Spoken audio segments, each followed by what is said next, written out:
마태복음 9장입니다. 9장 1절에 보면 고향 마을이 나오는데 이것은 가버나움이라고 합니다. 2절에 보면 중풍병자가 나옵니다. 보라는 시간의 중요성을 나타내고 있고 사건의 중요성을 나타내고 있다고 합니다. 마가와 누가가 기록한 바에 의하면 중풍병자는 네 사람이 메워져 예수께 왔으나 사람들이 많아 지붕에 올라가 구멍을 뚫고 병자를 달아내렸다라고 기록되어져 있습니다. 그들의 믿음은 중풍병자까지 포함해서 5명이 예수님께로 가기만 하면 나을 것이라는 믿는 신앙이었습니다. 용기를 내어야 라고 되어 있는데 안심하라 무서워 말라의 뜻도 있습니다. 유대인들의 병은 죄의 결과라고 생각할 게 있기 때문에 그의 죄가 용서되기까지는 그의 병은 낫지 않는다고 말하고 있다고 합니다. 요한복음 9장 2절에 나옵니다. 중풍병자는 심한 죄의식에 시달리고 있을 것입니다. 예야는 나이 많은 사람이나 스승이 아래 사람이나 제자를 부를 때 사용하는 다정다감한 호칭이며 중풍병자로서는 처음 들었을 것입니다. 그는 믿음을 통해 제 종으로부터 하나님의 아이 예야가 되었습니다. 내 죄가 용서받았다. 사제의 상태에 있었습니다. 이 순간에 사해진다. 감옥에서 석방한다. 부채를 탕감해준다 등의 의미가 있는데 이것은 마가복음 1장 4절, 누가복음 4장 18절 19절에 나옵니다.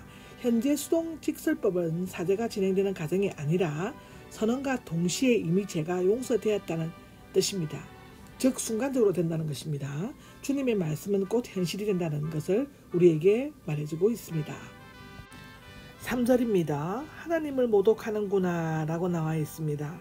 원래는 남을 욕하다, 중상하다, 헐뜯다 의미를 말을 하였지만 점차 하나님께 부당한 속성을 돌리거나 당연히 돌려야 할 속성을 돌리지 않거나 또는 다른 것에 돌릴 때가 사용되어지는데요. 그 밖에 하나님께서 하시지 않는 것을 하나님의 뜻으로 돌리거나 불경스럽게 말할 때에도 신성모독의 의미로 사용되었습니다. 율법학자들이 죄짓는 것을 살피시고 처벌하시고 용서하실 수 있는 분은 오직 하나님뿐이시라는 것을 잘 알고 있었지만 예수님이 곧 하나님이시며 하나님의 아들 되심을 몰랐습니다. 이 기록은 시편 51장 4절, 이사야 43장 25절, 44장 22절에 기록되어져 있습니다. 4절에 보면 악한 생각을 품고 있느냐라고 나와 있는데요. 문자적으로는 악한 것을 생각하느냐의 뜻입니다. 그들은 예수님께서 말씀하신 제사함의 참된 의미와 그가 어떤 분이신가에 대해 진지하게 알아보려고 하지 않고 줄곧 예수님을 책잡아 넘어뜨릴 궁리만을 하였습니다. 그것이 악한 일이었고 악한 생각이었습니다. 그러나 전지전능하신 예수님은 처음부터 그들의 마음속을 꿰뚫어보고 계셨습니다. 이것은 요한복음 2장 25절, 로마서 8장 27절, 요한계시록 2장 23절에 기록되어져 있습니다. 6절에 보면 땅에서가 나옵니다. 땅은 하늘과 대조되는 개념으로서 죄와 죽음이 존재하는 바로 이 지구 세상을 의미하는데요.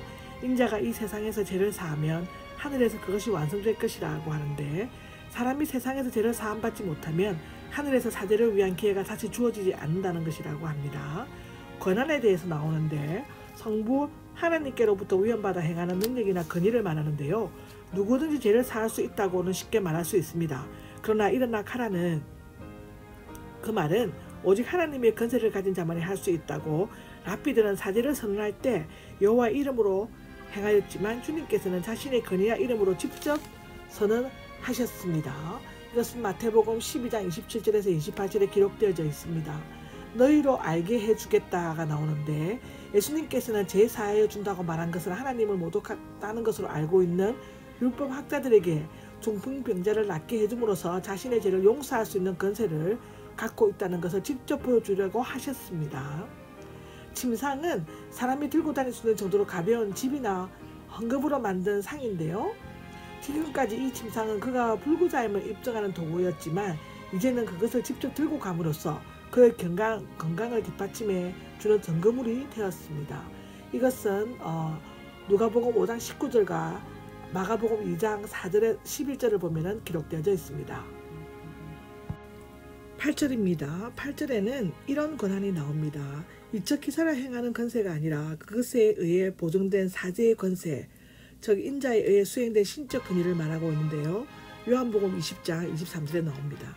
주님께서는 볼 수 있는 이적을 통해 볼 수 없는 사제의 권세를 직접 실증해 보이셨습니다. 모든 질병과 사망은 아담의 범죄로 말미암아 초래되었으며 예수님은 그 근본적인 원인이 되는 죄를 없이 해주셨습니다.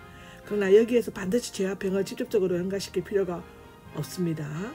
누가복음 13장 1절에서 5절, 요한복음 9장 1절에서 3절을 보시면 알 수 있습니다. 때로 하나님께서는 연단을 위해 질병을 허락할 수도 있습니다. 예를 들면 욥의 악창이나 바울의 가시 같은 것이 성경에 기록되어져 있습니다. 9절입니다. 지나가시다가 나옵니다. 사람에게는 우연한 것으로 보이는 것이 하나님에게는 결코 우연한 것이 될 수 없답니다. 왜냐하면 하나님께서는 모든 것을 자신의 뜻과 계획대로 진행하시기 때문입니다. 요한복음 4장 3절에서 42절에 보면은 사마리아 여인에 대해서 나오고요. 누가복음의 19장의 1절에서 10절 보면 삭개오 얘기가 나옵니다. 그것이 다 설명되어 있습니다. 마태에 나오는 마태복음의 기록자가 마가는 알페오의 아들 레위, 누가는 레위이라고 부르고 있는데 아마도 두 가지가 마태가 세리였다는 사실을 고의적으로 숨기기 위한 것일 수도 있습니다. 이것은 마가복음 3장 18절, 누가복음 6장 15절에 기록되어져 있습니다. 아마도 레위는 본명이고 회심한 이후에 마태로 불리워진 것 같습니다. 마태의 어는 불분명하지만 마따리아, 여호와의 선물, 나 아미떼, 정확한 자에 대해서 비롯된 것 같습니다.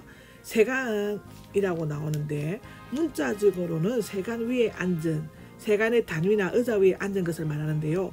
로마 제국은 팔레스타인의 지배권을 현지 분봉 왕에게 맡겼지만 세금과 재판권만은 스스로 행사했다고 합니다.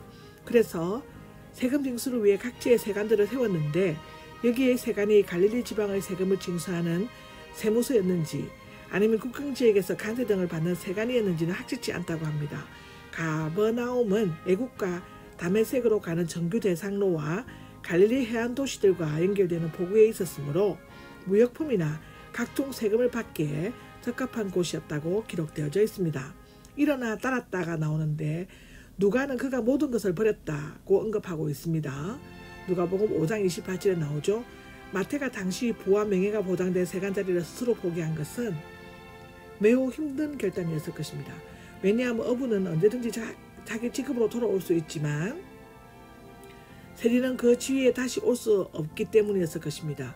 모든 것은 집이나 소유물을 가리키지는 않는다고 하는데요. 그 이유는 그가 즉시 혹은 한참 후에 예수님과 제자들을 위해 자기 집에서 큰 잔치를 베풀었기 때문이라고 누가복음 5장 29절에 기록되어져 있습니다.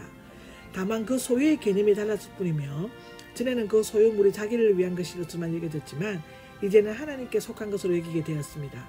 이제 마태는 안정된 세리 직급과 많은 수입을 잃었으나 고귀한 사도 직분과 영광된 명예를 얻었고 세리의 자리를 떠났으나 하나님의 말씀을 기록한 거룩한 붓대를 지게 되었다고 기록되어져 있습니다. 10절입니다. 식사를 하시게 되었다라고 적혀 있습니다. 문자적으로 기대게 되셨다. 유대인들은 한 손으로 머리를 받치고 몸을 비스듬히 기대어 누워 편안하게 식사를 하였다고 마가복음 14장 18절, 16장 14절에 나와 있습니다. 때로 이 단어는 잠을 자거나 아픈 것을 나타낼 때 쓰여지기도 했는데 잠언 6장 9절, 마가복음 1장 30절에도 나옵니다.